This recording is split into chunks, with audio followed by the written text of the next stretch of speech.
Hello. Today, I would like to start by talking about a little bit about who I am. This is kind of awkward to introduce myself, but because we're trying to reduce lag time with the recording and screenshots and such, there is no moderator, so I will introduce myself. So give me a few minutes. If you've ever studied the color code, you'll know what I mean when I say I am a blue-red. And the blue in me has a hard time not sharing who I am so that you can, there's transparency and honesty. And because if people don't know who I am, then I feel like it eats at me and stresses me out. So I'm going to tell you a little bit about who I am.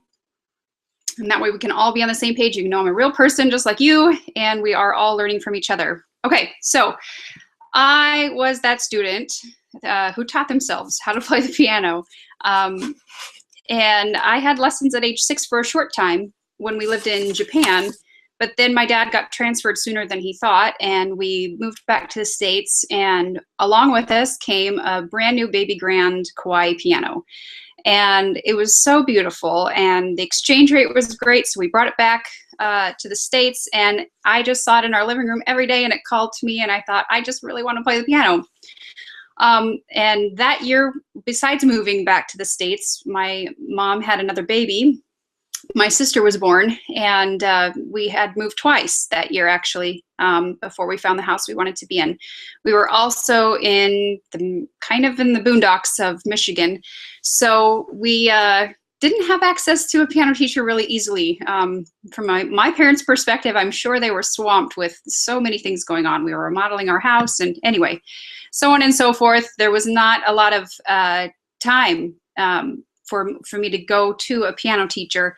My dad played well, but he was an engineer, but he often played when I went to sleep at night, so I got to hear a lot of music that way from him.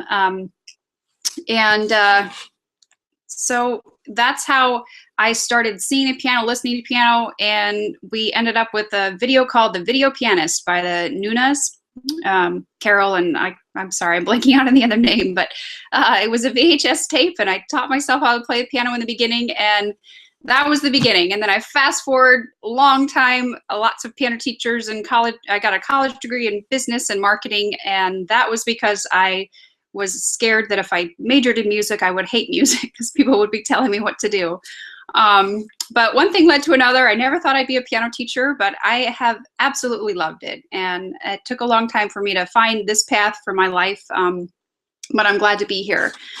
So I say all that because if I think hard enough, I can remember being the transfer student, and I can remember feeling like I thought I knew more than my teachers did. I can remember playing for hours a day just because I loved it, and I would sight read anything I can get my hands on, including Hanon. I don't know why. I must be crazy because I love playing Hanon. It just felt so satisfying to me. So I remember being a student and some of those feelings that I got and having to validate myself with a teacher. But I also know what it's like to be a teacher now. And I remember feeling inadequate when I started, and sometimes I still do because I don't have a music degree. But that's okay. I'm learning to be okay with that. And I remember feeling frustrated when students wouldn't do what I asked, which is exactly what I remember thinking when I was with my teachers. I remember wondering at times if I should just go back to working in corporate because that's where I had more control, because it was so hard to only spend a little bit of time with these students and not feel like I could help them more. But then, as if I have a third split personality, I know what it's like to be a parent, because now I have 2 kids of my own. I remember turning into a small version of the Chinese tiger mother while yelling at my daughter that she will continue practicing until she likes it, which I had said I would never do. So I feel frazzled, just like many parents, that there's too many things going on at once, too many teachers trying to tell me what I'm supposed to do at home, too many people who have too many needs, while I never have time to fulfill my own. So I'm trying to go over all 3 of those perspectives because most of us can relate to at least 2, if not 3, and maybe even, I know, more roles. But it's very hard to think of all of the roles at the same time. I've read about studies that show you truly can't multitask because your brain can only think of one thing at a time. So when you are multitasking, your brain is quickly turning on and off between the two tasks instead of actually doing both at the same time. There was a NPR presentation I heard, a radio broadcast I heard about a book somebody had written, and I'm going to try to look it up and find the title again. But it was fascinating understanding how ADHD works and multitasking and that sort of thing. Very interesting.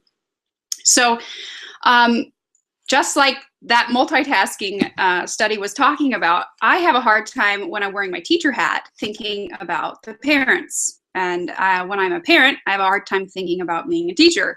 When I'm wearing my business entrepreneur hat, I have a hard time remembering what it's like to be the teacher without business experience. So today I know I'm going to contradict myself because I'm going to try switching between those different roles. And but one of those roles can only be on in my brain at a time. So here we go. But I really want to do this because I truly believe that if we can see where parents are coming from, and if parents can see where teachers are coming from, we can accomplish amazing results together. So let's start with the parents' angle first. And I apologize, it's nothing really fancy. I would much rather talk than try to design graphic things for people to look at. So here we go. So 6 reasons why piano parents will love the iPad, forging a powerhouse bond between parents and teachers. We're going to take the parents' angle first. What it's like to be a parent. I read this really awesome paragraph. I'm going to find the part that I'm going to read from Battle Hymn of the Tiger Mother by Amy Chua. I'm not sure if I'm saying that right. But I thought it was a great way for me to, when I read this, I thought this sounds just like what I feel like sometimes. Maybe not to that degree, but here we go. This is what she says. I was driving the girls home from school and I was in a bad mood. Sophia had just reminded me that her 6th grade medieval festival was coming up, and there's nothing I hate more than all these festivals and projects that private schools specialize in. Instead of making kids study from books, private schools are constantly trying to make learning fun by having parents do all the work. For Lulu's Passport Around the World project, I had to prepare an Ecuadorian dish, chicken stewed for 4 hours in ground achiote, served with fried plantains. Bring in Ecuadorian artifacts, a carved llama from Bolivia, no one knew the difference, and find a real Ecuadorian for Lulu to interview, a graduate student I recruited. Lulu's job was to make the passport, a piece of paper folded in quarters and labeled passport, and show up for the International Food Festival featuring dishes from 100 countries, each prepared by a different parent. But that was nothing compared to the medieval festival, the highlight of the 6th grade year. For that, every student had to have a homemade medieval costume, which could not be secretly rented or look too expensive. Each student had to bring in a medieval dish prepared in an authentic medieval way. Finally, each student had to build a medieval dwelling. So I was in a cranky mood that day trying to figure out which architect to hire and how to make sure it wasn't the parent of another student. When Lulu sighed again more deeply, "My friend Maya is so lucky," she said wistfully. "She has so many pets, 2 parrots, a dog, and a goldfish." So she has this great way of putting you at ease and helping you. She's joking a lot about what life is like to be a parent in that paragraph. And it reminded me of, oh yeah, I can identify with parts of that. And so when I read that, I remember, oh, life as a parent is very tough. If you have time, I highly encourage you to go check out from the library or purchase the book, How to Talk So Kids Will Learn. Chapter 7 talks all about how to build the parent and teacher bond with each other.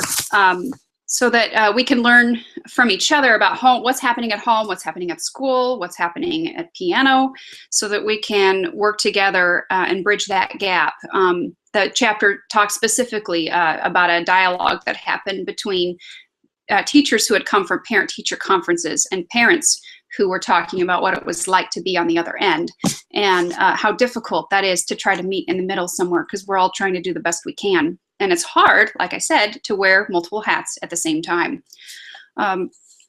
So let's take the parents, we're going to continue with the parents for a minute.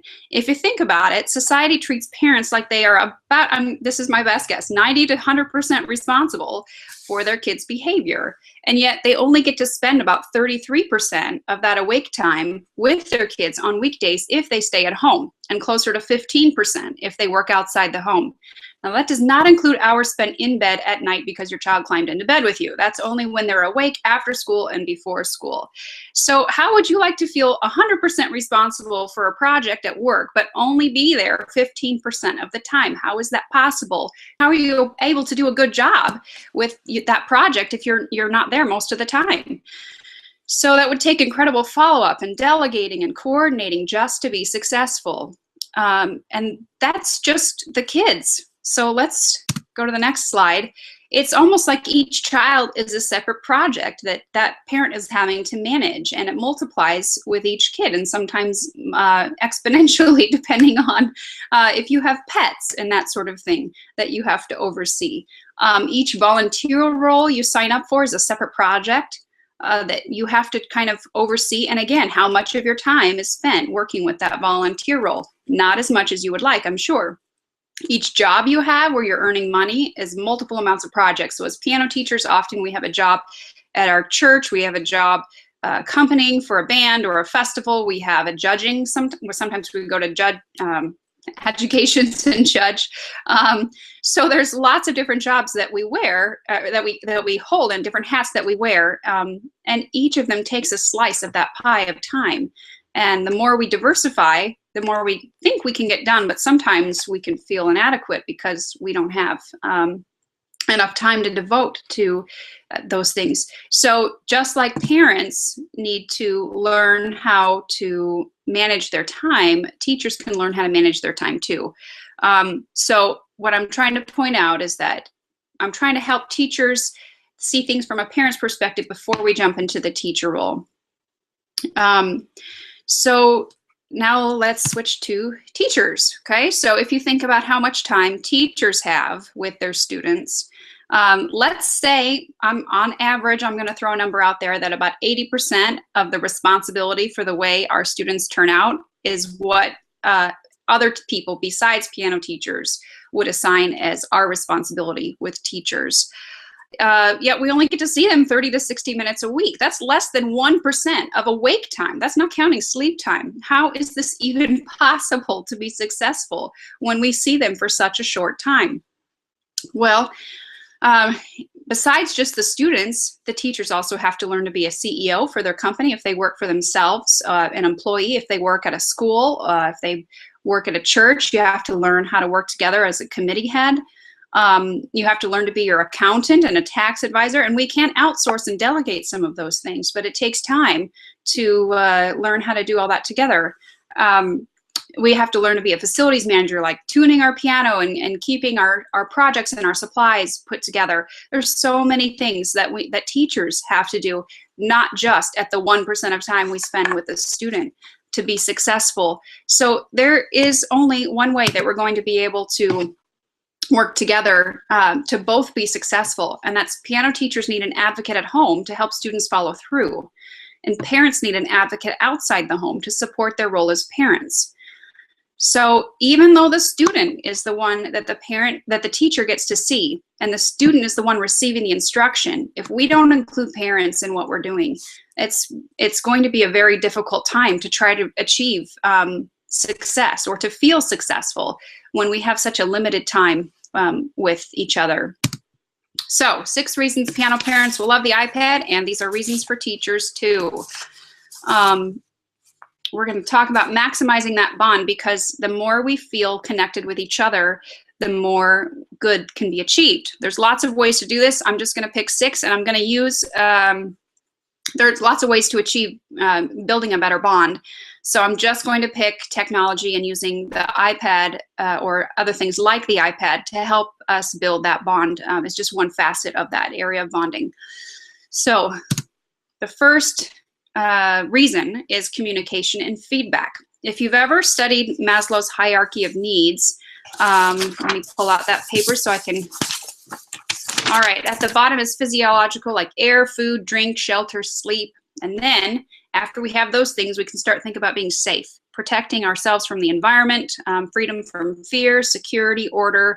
And I think all of us as piano teachers would agree, if our students don't have those two needs met, it's very difficult to teach them in a lesson how to go to the next step, which is love and belonging, friendship, affection, relationships. That's where we can start to build a relationship with our students. And if we don't feel like they can trust us, or they don't feel like they're safe, then that's going to be really hard to achieve that sense of friendship and relationship with a teacher. The next level up is the esteem level, like achievement, independence, self-respect, respect from others. And we all love to feel respected and accepted and validated. But the highest level of this Maslow's needs is self-actualization. That's when you see self-fulfillment, you realize your potential, and you're seeking growth and peak experiences. There are a few different versions floating around of this hierarchy of needs, but this is the basic stuff. One site, yeah, I mean, you couldn't Google it, but one site I found helpful was simplypsychology.org.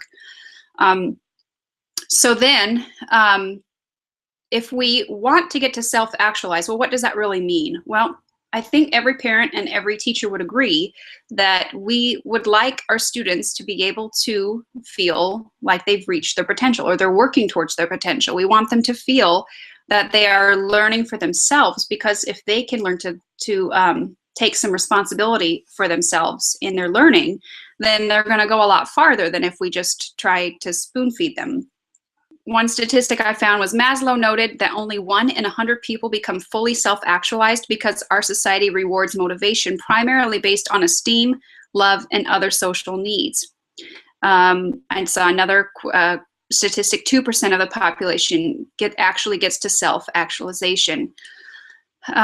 So that's where we would like to go, but that's not always possible if those needs aren't being met. So we need to be flexible with that.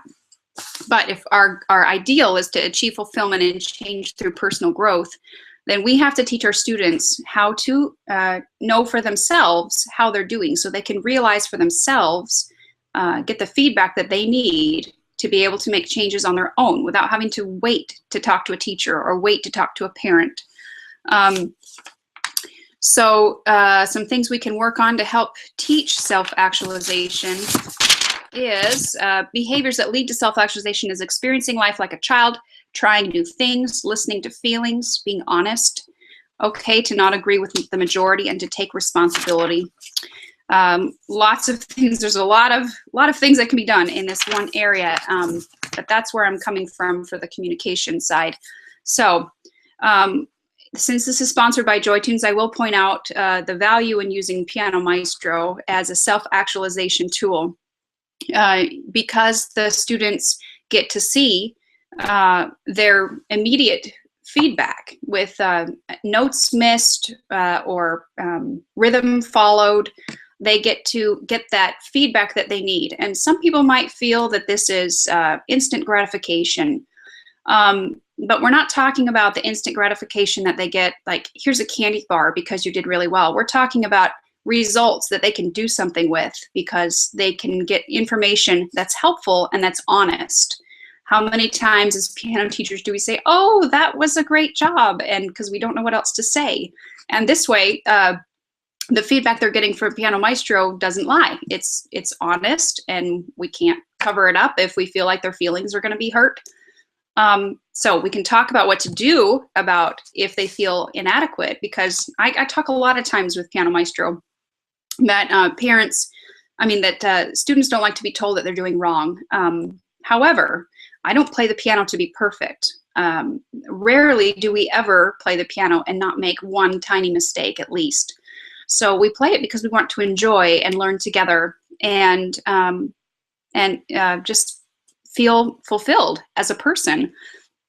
So when we do those things, like Piano Maestro, that can sometimes make us feel frustrated, then if we can turn that around into a learning experience, like Thomas Edison, how many times did he have to work on the light bulb before he finally got to actually creating the real thing. And wouldn't that be a shame if the next time I played the piano, I pretended to, well, I acted like a 2-year-old, like sometimes my son, and stomped my foot and said, I'm never playing the piano again because I messed up. That would be terrible if we decided to give up because we made a mistake. So using Piano Maestro and other tools like that that can listen to how our playing is achieved at home through the acoustic piano, we can get feedback that we need that helps us know what to do. And oftentimes in lessons, we will discuss if you can name the issue that's causing you a problem, then you can make a plan for how to overcome it. You can solve it. You can create an exercise. But you have to know what you're doing that needs to be fixed. Now, that's all good and fine, but a lot of kids just want to feel loved, and that's that hierarchy of needs that I discussed. If your student and your child feel that they're loved in other areas, then they can take some of this feedback, especially because we can remind them that you're a work in progress. We're all learning together. And I know you feel sad that you didn't do as well as you would like to, but if we don't learn what we're doing that can be better, then we're not going to get any better. And in fact, things would get boring. If we never made mistakes, I think we would lose interest in what we're doing. So if we can make sure that we have other ways of making the child feel accepted and needed and wanted and validated, that when they get this feedback, it's going to be a different experience. Let's talk about communication with parents.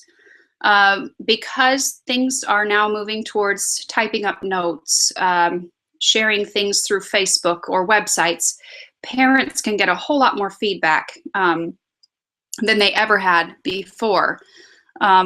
If we're going to talk about information that parents get from teachers, we can email them. We can send them reports. We can send them studies. We can send them all kinds of information. Now, however, we do need to be sensitive that parents have a limited amount of time. So if we can give them information, but find a way to do it in such a way that it's brief and just one thing at a time, possibly, that would be received better. Because just like our students want to feel loved and accepted, parents want to feel accepted as well and respected. So we should always make sure that we're approaching them with information in that way, that we show respect to them. So oftentimes, though, parents don't have the feedback and the information that they need to know how to implement practice at home. So even though we tell the student, the parent may not be there in the lesson, but the parent's the one who makes the ultimate decision on when practice can happen. Now, sometimes we are very good about letting our children make that choice about when, but ultimately, if the parent says, no, you must do your homework right now, you may not practice the piano, then the parent is the one in charge. So we need to work with that, not against that. We need to not talk about parents as if they are a stumbling block in the child's learning experience, because that's not going to get us anywhere. I've heard many friends say in passing to me, the teacher never told me how long to practice, or told me how long my child should practice, or how many times to practice. So I just tell my child it's okay to play 1 to 2 times through, and that's enough. And she's progressing okay because the teacher hasn't said anything about it. So I think that's fine. Well, that might be fine with you as a teacher, but if it's not fine, you need to communicate that. We need to teach parents, who are the ones who are really overseeing the practice, what to do.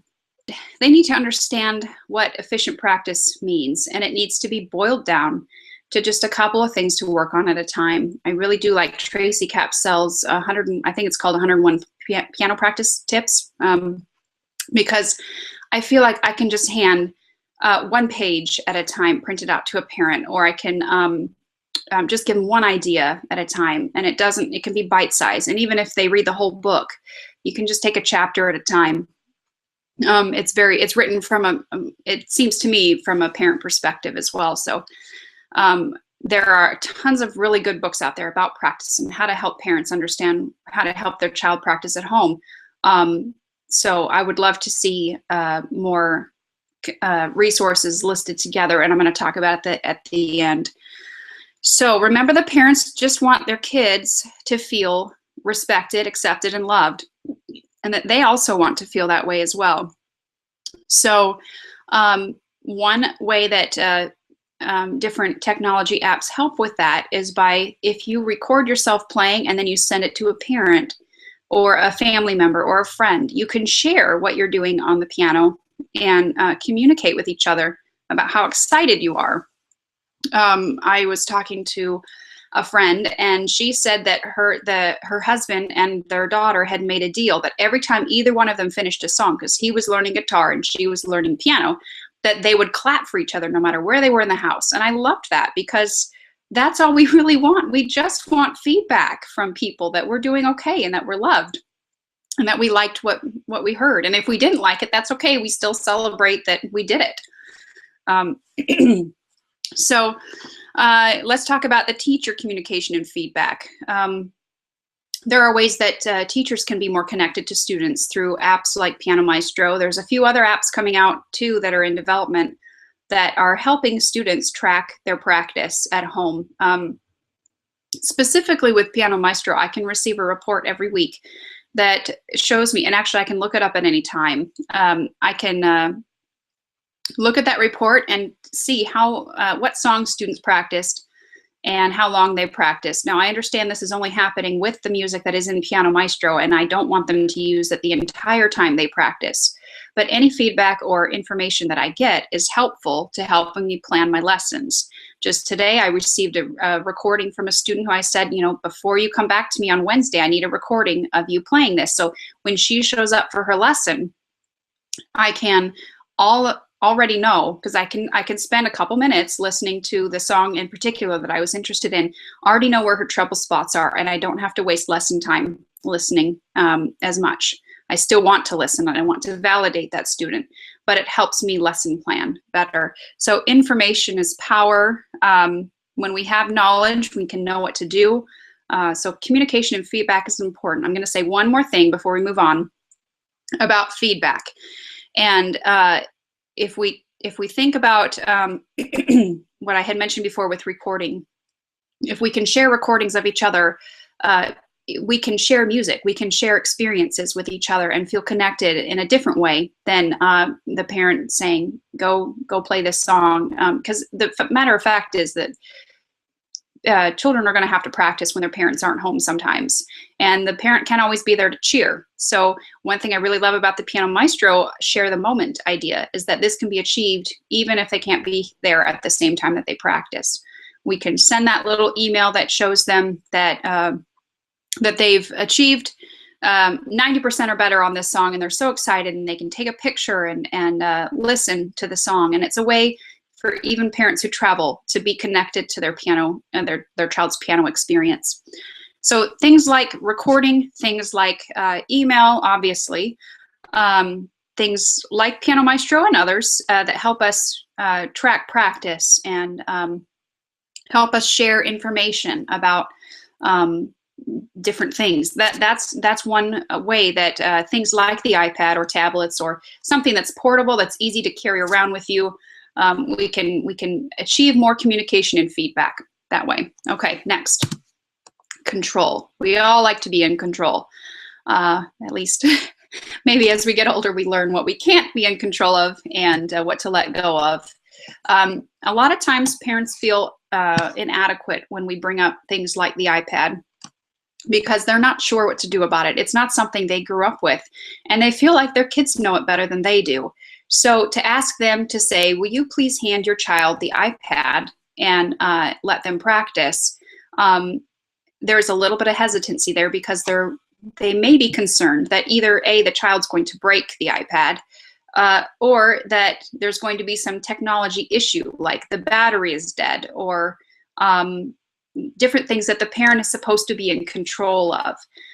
So especially, this happened recently. I had a student who just was playing on Piano Maestro and started getting very upset that her scores weren't coming in. And I knew ahead of time that this may be an issue with this student, so I warned the parent, will you please keep an eye on this? If it doesn't work, it's okay. We're just going to try it. And then when I came to the lesson the next week, we talked about how we don't play to be perfect. And we talked about how we can learn to let go of some of that control, that we can make mistakes and learn from them. And the whole point is not to play with 100% like a robot. The point is to have fun while we're playing. Now, it doesn't solve everything. She's learning how to let go of some of that control. And I'm learning to be more in control of the situation because I'm monitoring what's happening with my feedback and my communication with the parent. So the communication and feedback also helps the parent feel a little bit more in control of what's going on there. So remember that parents feel out of control and they want to feel in control. So give them a way to do this by teaching them how they can effectively use the iPad. Now, again, we don't see the parents very long. So we may have to do this via a blog or a website. If we can come up with just a couple of bullet points, if we read a study about how to effectively implement the iPad, or what their role is in using the iPad, then they will be much more likely to do it at home. Nobody likes to show up at the end of, let's give it an example that everyone can try to identify with. Let's say you go to your job and your boss says, I want you to do this. Here it is. I taught all of your employees that are underneath you what to do. You just have to oversee it. And you go home and you're not sure what those employees received, what information they had. You know nothing. How are you supposed to be a manager and be in control of that? You can't. So we need to learn to communicate better, like I said, and to help each other and realize that if we can find some way to feel in control of the situation and admit what we can't be in control of, then we will be more successful. One more thing I'll say about parents with the control issue is that sometimes students feel like either they're going to get distracted while being on the iPad while playing certain apps, or the parents will think that the kids will be distracted. I had a student who admitted full out that he was afraid to go on Piano Maestro because Minecraft was too much of a temptation. So he was not happy about this, but I explained that parents can set up guided access so that they can learn how to set an app open for their child to use, but then block them from being able to switch out of that app. So that would be one way to help the parent feel in control of the situation with the piano practice without them having to stand over their child's shoulder the entire time to make sure that that's going to be okay. And I do realize that iPads are expensive, and we hesitate as parents letting our kids take that iPad out of our sight. And so that is an issue that will need to be dealt with on an individual family basis.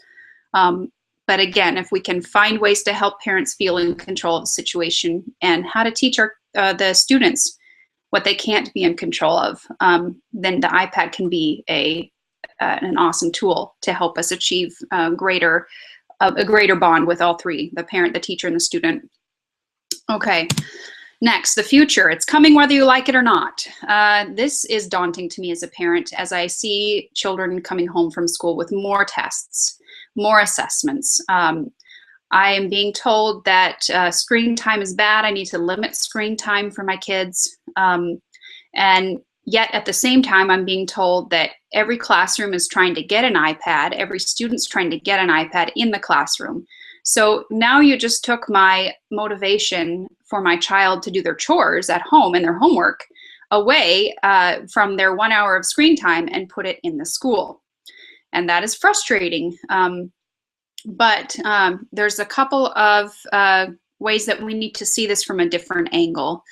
I talked before about self-assessment, about getting feedback, and that that's one way that we can improve faster. I realize I don't agree with all of the testing that's happening, but I do understand that teachers need a way to assess their students so that they can know what to teach differently or what to teach better. That's why the government's involved. They want to try to help teachers figure out what isn't being done so that they can learn how to do it better. The downside to that is students feeling like they're going to fail if they don't take the test the right way. So part of that comes from receiving instructions that aren't clear. Part of it comes from receiving tests that you don't get immediate feedback from, and they're worried after they finish the test. How does this feel? How did I do? Is my teacher going to say I'm in the bottom of the class again? So there's a balance there with assessments, but if we can find a way to teach our students how to find their own way to assess themselves through things like Piano Maestro, through recording themselves and listening back to it, they can start to learn how to use the tool, not only as screen time for entertainment, but as an educational use. And we all know that the iPad can be educational, but the distraction factor, like I mentioned before, is very real. However, I doubt that screen time is going away anytime soon. So we can dwell on what is going well, and what we can do to make that educational use even better. I really, really like the Mind Shift blog. I'll post a link to it at the end. There's an article, actually a whole digital book that Jordan Shapiro wrote, talking about the benefits of game-based learning and uninhibited play for learning. He specifically talks about this. Reducing the issue to an on-off switch oversimplifies things. When we understand the question of electronic media in such a polarized way, we are caught in the same way of thinking that can make screen time problematic. Tablets become like junk food, imagined as a temptation that children gravitate to but need to be protected from. On the contrary, it is only when electronic media is used to occupy children like a babysitter that provides parents or teachers with an hour or two of peace and quiet that justifying its use becomes more complicated. So I'll spare you from reading the whole article, but what he's saying is that there is an issue with our society placing too much emphasis on screen time being a bad thing. And just like with everything, we need balance. So let's see. So another thing that's helpful about the future is that with all this digital screen time and everything, we're getting piano books on the iPad or on tablets or on computers, so that if we lose them, we can print out pages again. We don't have to worry quite so much about page turns, because it's a lot easier to touch and swipe than it is to turn a page physically. That can result in better playing. I always was frustrated when I was playing the piano that I had to stop and turn the page, and that was frustrating to me. And being able to have this opportunity to just swipe, I can do that while one hand is playing and not think of anything. The pages aren't going to blow around if the fan's on or the air conditioning's on. The music's at my fingertips. So lots of benefits that do come. And if we balance what we know with what is coming, then we can view it in a different way. Okay, next, money. Everyone likes to save money. So although the initial investment of an iPad is sometimes a barrier for parents to get into this idea about iPads, we also know that most good things take an investment, and that it's going to take time for that investment to show up.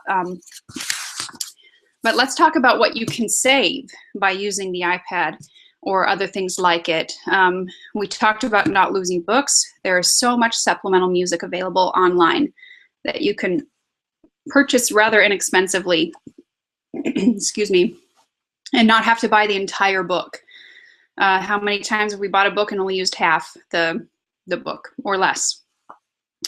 We have the potential to save money by doing FaceTime lessons with students and selling that as an opportunity to parents, because the iPad can be placed near the piano. It's bigger than a phone. It's a great way to save money. If you're traveling or sick and you need to do a quick lesson or a pre-recorded lesson or all kinds of things. I talked before about how saving times in lessons will help, because if you can communicate during the week and prepare the teacher, that the lesson planning will go faster, lesson time will be saved. So that takes us to the next slide, time. Everyone loves to save time. What I just said helps with saving time and money. One thing I really like about the iPad music is that we can pinch zoom. We can zoom in and just focus on what we need. I have spent time in lessons trying to cut out paper to cover up what I don't want the student to see, or to use up a bunch of Post-it notes, and then I've got to clean them up at the end. And with the pinch zoom feature, or with a whiteboard app on the iPad, I can block out exactly what I don't want the student to see. And then when we're ready, we can just zoom back out a little bit, or unpaint part of what we painted. I like, we talked about reports to the teacher, so that the lesson can be open and go. We talked about recording. The student can record themselves. The teacher can also record themselves, so that the student knows what to do and not ask the question when they sit down to practice. I don't know what to practice, Mom. Then the practice time for the student, they can pinch zoom at home. They can focus on small parts. One value I find in Piano Maestro is that learn mode. It saves the student time because they can open and go. They start at the beginning and it just keeps going, and they don't have to think about which line was I supposed to practice 3 times, because that's already built into the app. Other time that we save, we're losing less sheets of paper. There's less binders to find. Vacation time, we talked about that with getting a FaceTime lesson when you're on vacation. You can also do a lot of things related to music if you're going to not be near a piano. It's not ideal, but it's better than nothing. You can study rhythm. You can study chord analysis by listening if you're an advanced student. There's lots of things we can do, and by saving time. All right, and the last is creativity. Everyone loves to feel creative. I have found so much benefit by having the iPad or a laptop or something that's close by the piano. Instead of, when I was a kid, I would have to have a super long recording mic hooked into my tape deck so that I could record myself playing the piano and make a cassette tape for my family to have for a Christmas present. And now I don't have to have the cord. I don't have to have the tape deck. I can have something sitting right on my piano to record me right away. I'm recording more. I'm recording better.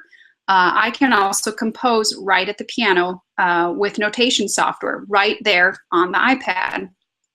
I can play with a background track a lot easier than you could by having to run over to the CD player and turn it on. Okay, turn it off. Turn it on, turn it off, because I need to practice that looping part again. You can do with Piano Maestro especially, you can practice like as if you had a full band behind you, which makes not only things being more creative and fun, but also it helps you with your metronome and your rhythm. So lots of things can be done that help you feel creative.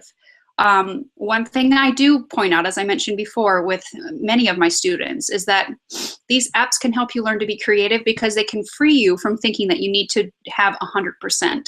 It may look like on the surface you need to have 100%. And there are times when we do have to achieve minimum value of 90% to be able to move on to the next level. But the teacher is there to help the student understand, when is it okay to move on? When is it not okay to move on? What do we need to work on? How do you feel? And to oversee that use so that it doesn't become a negative tool. So using things like Piano Maestro that show feedback can also be a learning way to free yourself from the mistakes that you make and just keep going, keep playing with the beat. Don't stop to fix your mistake, and just experience what it sounds like together as a package deal. All right, so how do we do this? Well, we need to market to our parents well what we want them to do. Remember that they want a brief sheet, a cheat sheet. A video is great, but not always do parents have time to watch a video. We also need to make a good impression. If you market it such that, well, I know you don't have a lot of time, and I know, but it would really be great if, you're apologizing, and people don't like to hear that. It makes them feel uneasy. So if you can have no apologies and somehow make an impression, this would be fabulous for your student. Let me send you a share the moment idea that we had in lesson today, and you'll see how much this student really likes this. So marketing is a huge thing. Remember what it was like to be a student or to be a parent. And if you haven't been a parent, try to read books that help you understand that. Try to see what it's like from their point of view. Remember that the parents don't get much time with the student either. The school hours take up so much time of their life and homework and activities. And we always think that parents overschedule their children, But when you're sitting from the parent's perspective and being told that your child needs to do all these things so that they can be successful later in life, there's huge pressure from everywhere. And we all just want to feel like we're validated and we're doing good enough and working together. So I have started a blog called connectedlifelearning.com, and I would like us to share resources with each other. I love to find ways that different disciplines are connected with each other. So I would love it if anybody who is interested would join on to that blog, or at least follow the blog. And I've created several posts so far. I haven't had a ton of time to get it set up, but it's in the works, so that we can talk about ways that we can communicate, can help our parents feel in control, talk about how the future of technology will help music learning, how we can save money and time and feel more creative with the iPad and with other technology options besides the iPad. So I'm gonna let's see, next one. Okay, and remember what I said, we just wanna feel empowered, we wanna feel validated, we want to feel like we're doing okay, we want to feel like we're good enough. So as long as we can keep those basic needs in mind, like as long as we can think about those feelings that we want to feel and always try to think about it from each other's perspective, then we're going to build a much better bond with each other. And we need each other. Like I said at the beginning, we can't do our teacher's job without the parents, and we can't do the parents' job without the teachers supporting each other. All right, I want to thank anyone who was listening. It's been a great opportunity to share what I know, and just love learning from everybody. I love learning everything I can and sharing with each other. I love being a piano teacher, and I appreciate you listening today, and I'll hope to see you in the future. It would be great if you could join the blog and share what research you know of and links to quotes or links to graphics that are helpful for studying music and helping us increase our love for music altogether. All right, I'll see you next time.